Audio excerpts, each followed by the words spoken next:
Hello, welcome back to Gather Now Network. This is Amon Mukisa back again with the Gather Now Network interviews where we get to bring you different people with different life stories, different experiences to talk to you, and you get to learn a thing or two about their stories. This is Gather Now Network. Please, if you haven't subscribed, please do subscribe on YouTube. Also, we welcome you if it's your first time here.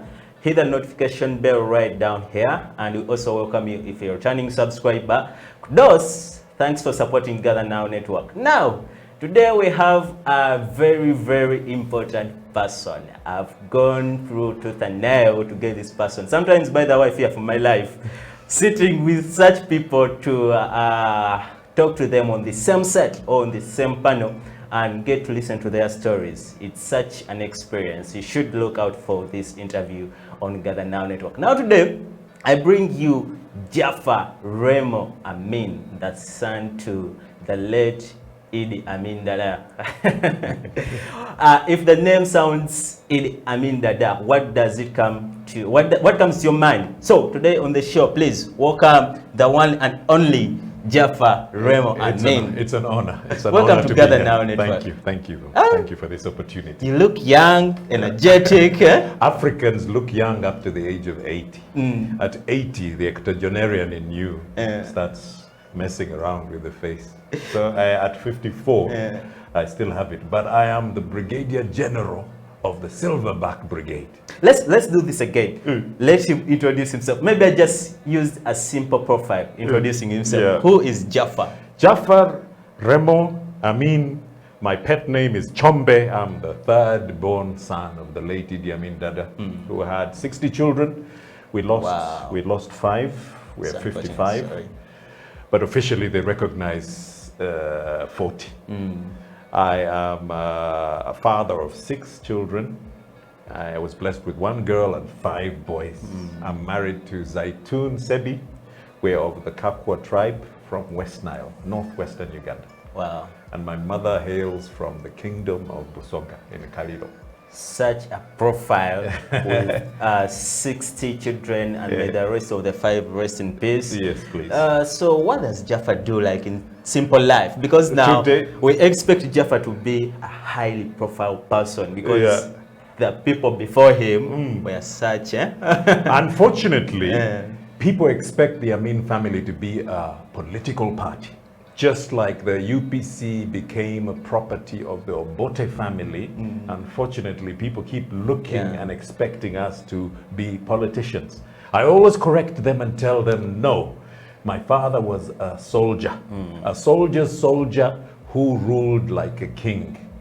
When you talk about absolute power in an individual, that defines who my father was. Okay. So we as children move to the exact opposite. We are artists. He loved art. He celebrated art with the heartbeat of Africa. He actually promoted it extensively, including sports. So I picked up on that. I picked up on what he loved the most, because remember, in his quality time, he would actually spend it with the children, teaching them basketball, teaching them funny stuff like rugby, which I hated. Do you sometimes do that to children or to other? Sometimes I say, don't mold the children, but listen to what the children want to do.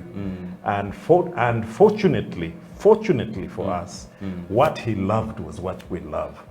Be careful with your children. Children pick on each and every nuance and habit you have. I have a broad shoulder, but I find my children also aping it. When you're not there, you find them aping you. Well, guys, we're sitting with one wise person here. So if you're somewhere else and you are not tuned in to Gather Now Network, please get a chair, get a cup of coffee, get a cup of tea, sit down and listen to this gentleman, because the wisdom he has is quite a different one from other people. So, Jaffar, how was it like living with the dad?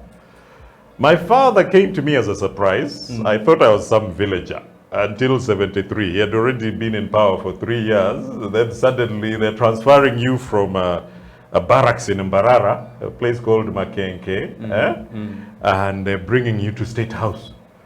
And you don't realize that the man sitting there is your father. So it was a surprise. It was a sweet surprise. You hala. He's my father, and he's the president of this country. Those are moments. Those are moments to cherish. Yeah. And he was a loving but extremely strict person. He was regimental, but street and loving. And he didn't do the beating. He would send somebody else. There was Munyarwanda. You have a sweet face like John Katavarwa. Every time I see a handsome person, I'm like, this one loves Chivoko. They're so used to looking after their cows, they practice it on humans. But what I mean is he was a disciplinarian. Yeah? But extremely loving and giving. What best thing do you admire about your father? Like the late? My father was Omuntu Wabulijo. He was an everyday people. He did not have the mannerisms. He understood that he came from the lowest of the lowest. When you say Kasamvu, people say, why do you keep talking about Kasamvu?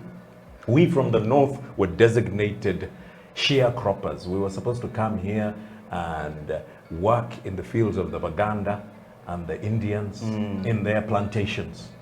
Now, this gentleman coming from that position to head of state, for me, is an amazing story, and I keep reiterating it. Has it changed of recent, of current? No, because all presidents. We quite see a lot of people coming from different areas come down here to Uganda to work. So way back, it was working in plantations, but now these days it's working in shops, supermarkets. There's too much of that. But all leaders, surprisingly, came from the same setup. Apart from, let's say, the Chiwanukas who came through the missionary setup, you find a lot of people came from the lowest to the highest, whether it's Obote, whether it's Idi Amin, whether it's Museveni. They can trace their life to a very humble beginning. But I think that builds character. Okay. That builds character. All right. So how was life after? After?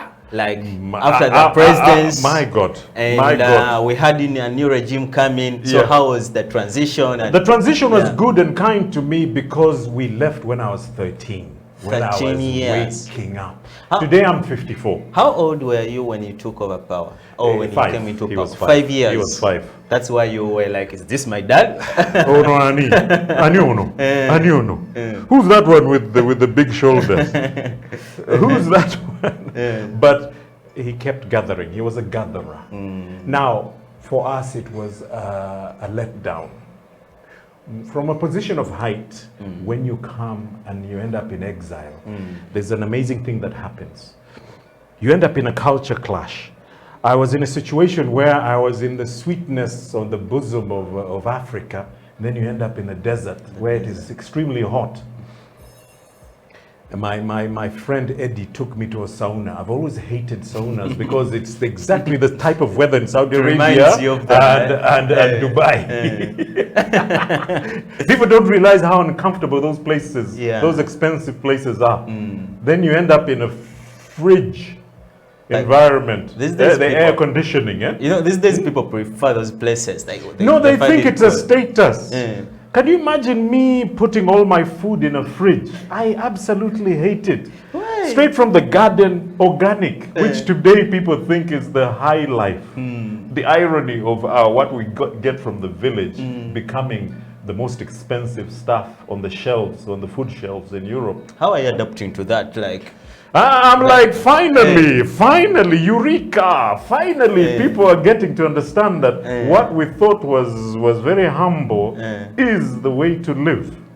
And believe you me, it has not been easy. I came back to Uganda in 1990, and I've been adjusting ever since. My children have even taught me Luganda. Jaffar, before coming back to Uganda, tell us about the life in Saudi Arabia and England. In Saudi Arabia, it was a culture clash. For me, it was constant trying to learn languages that sounded as though I'm clearing my throat.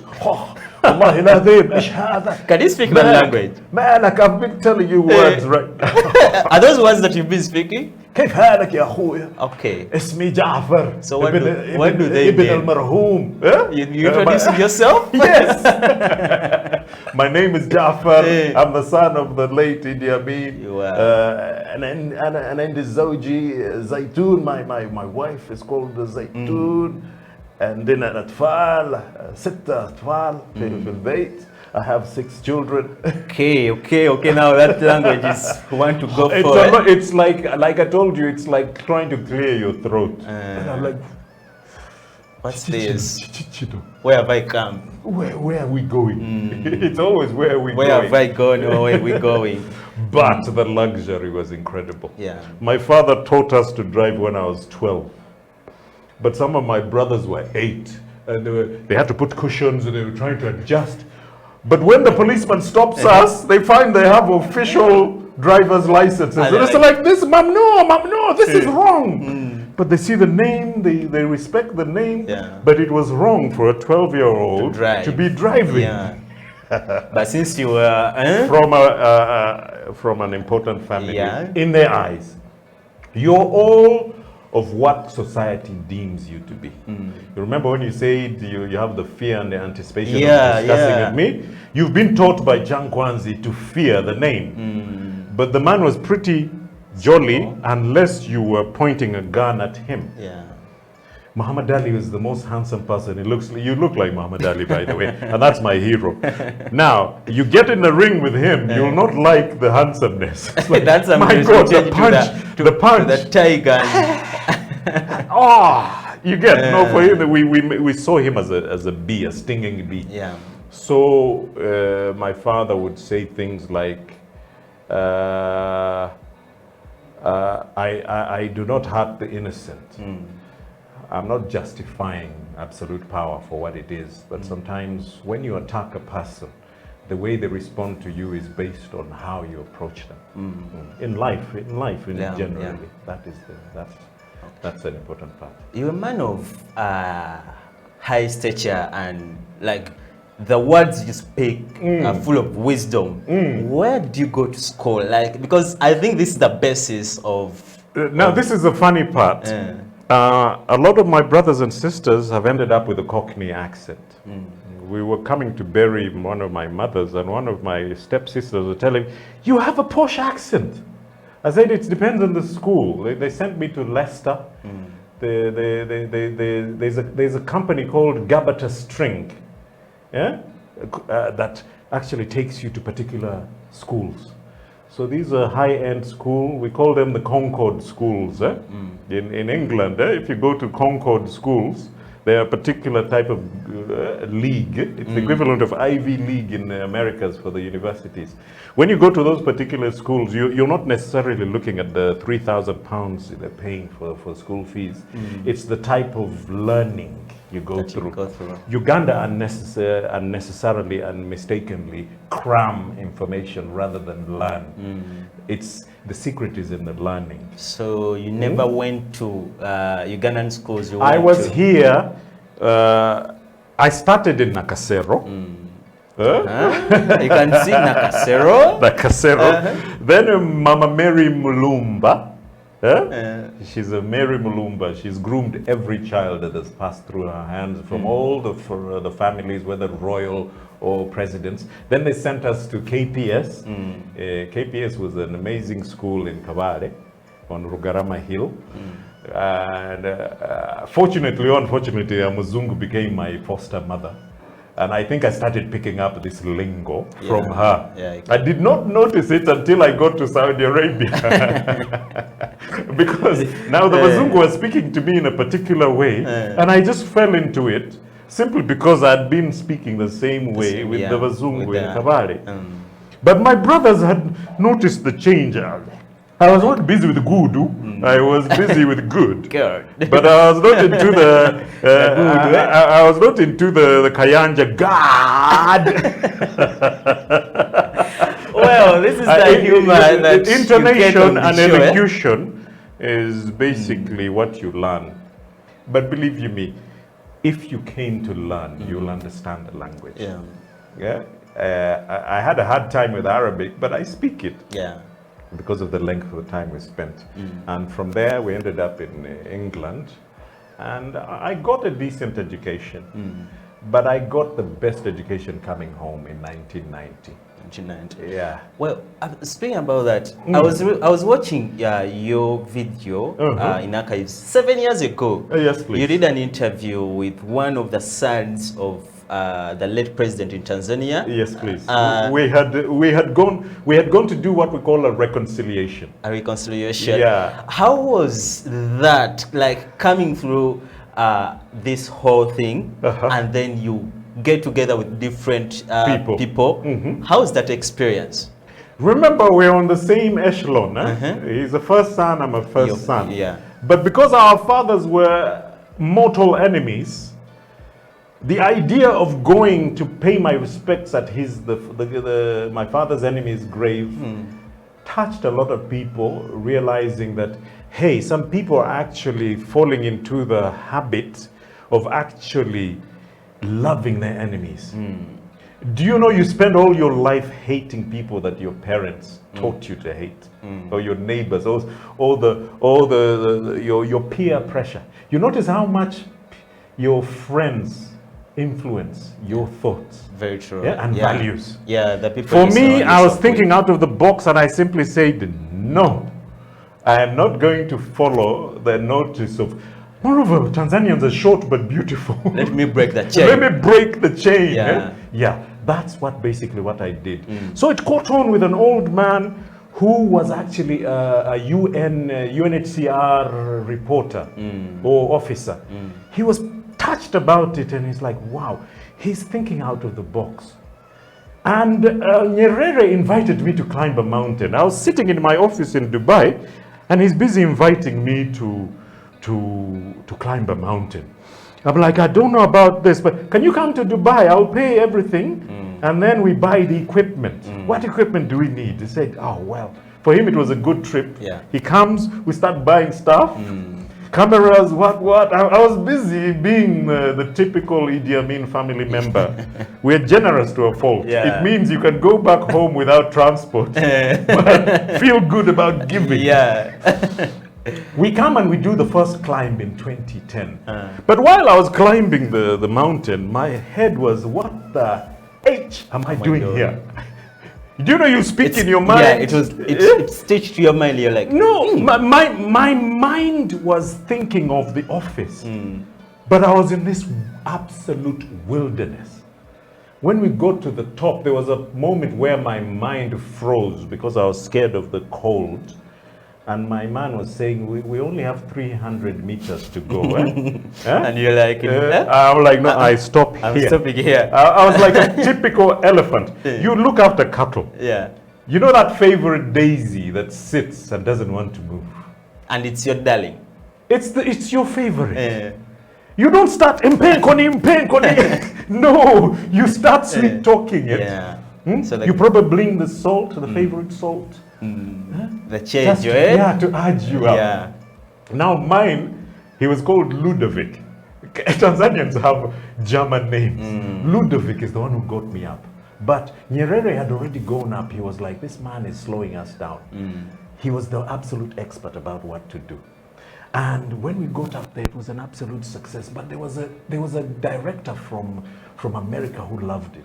So he wanted us to come the next year to film. I'm like, no way. The experience I got there. No, the fear. Very few people do it. It's a very select club that do it. But they managed to get me in. Yeah? And we did a beautiful thing. And it was to do with the reconciliation. Do you still talk to different people in different African countries? I do that. Like I went to the South Africans. We did the same thing in front of 50,000 Africans. People who believe they're the only ones with the right to anything. Called the son of Amin because they felt he's the only one who can talk to us. Can you imagine? Their mindset is so right sector.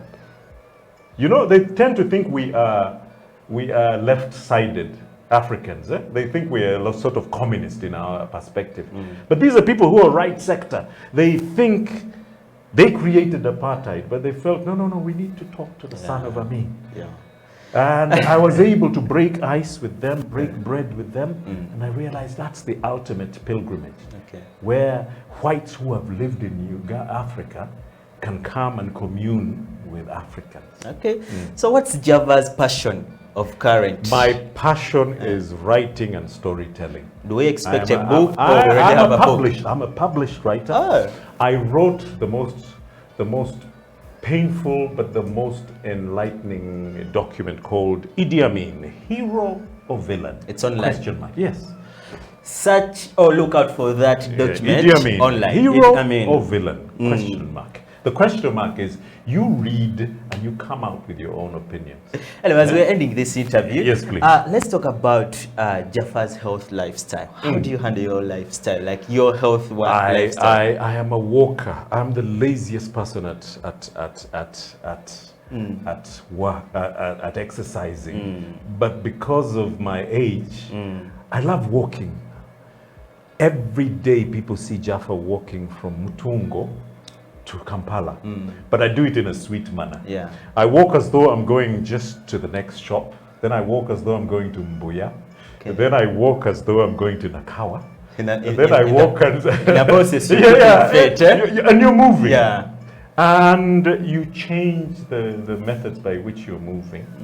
Or which directions you're coming through. I always end up somewhere near Forest Mall.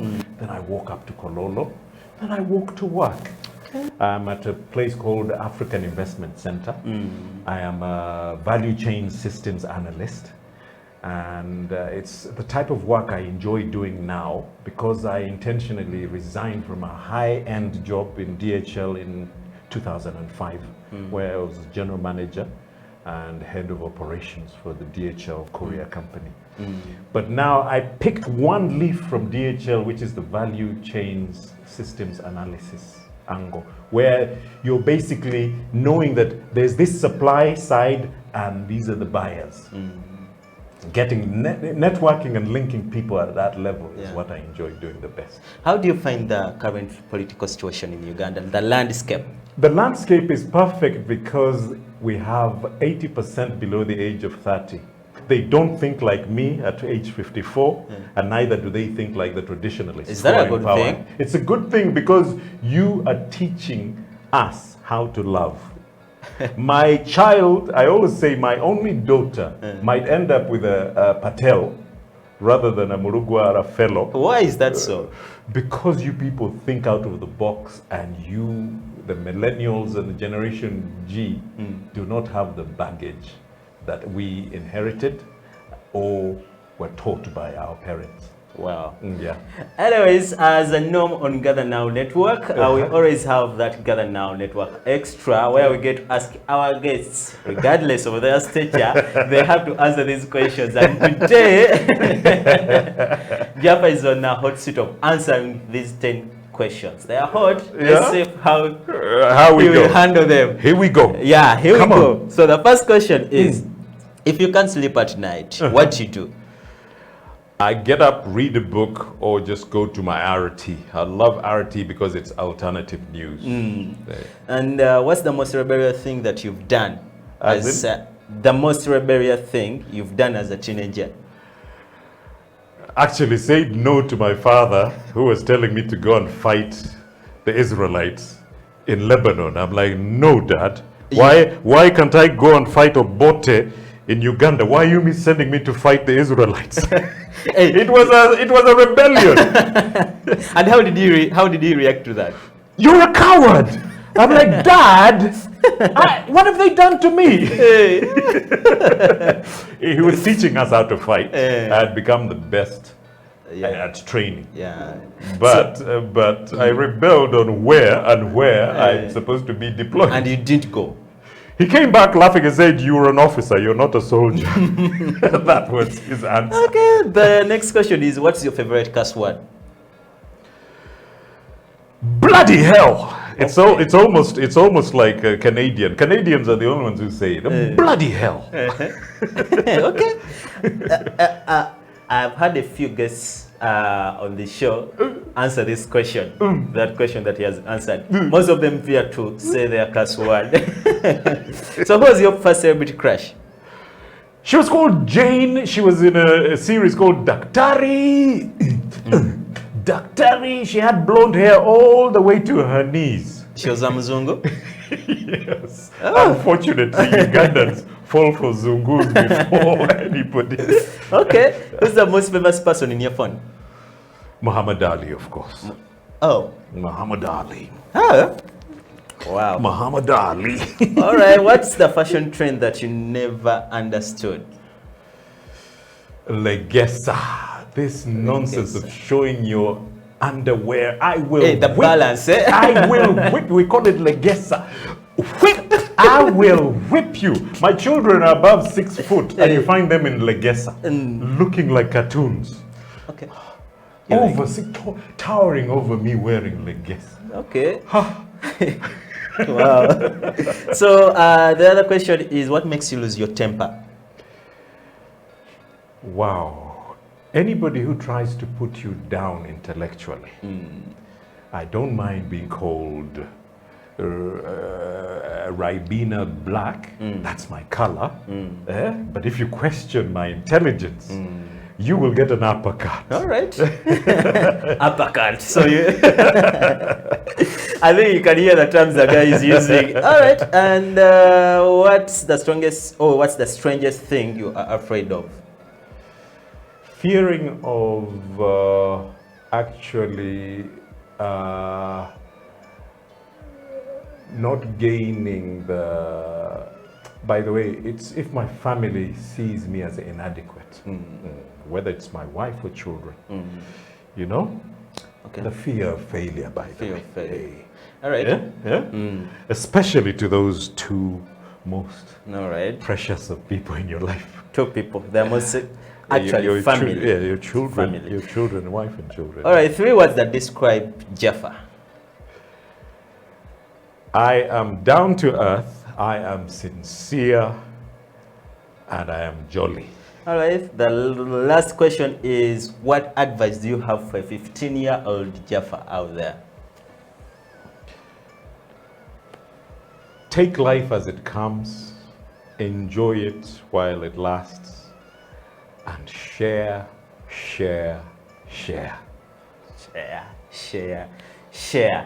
Those are words from Mr. Jaffar Amin, the son to the late Idi Amin, a famous and well-celebrated president of Uganda. Well, these are stories and experiences you get to hear on the show on Gather Now Network interviews with me, Amon Mukisa. Next time, we shall bring you more people like Jaffar. And by the way, if you enjoyed what he said or if you learned a thing or two, tell us, let us know in the comment sections. What did you learn? Do you want to see him back on the show or not? This is Gather Now Network. Please subscribe as we continue to grow and inform you guys out there. Otherwise, I'm going to be seeing you in a minute.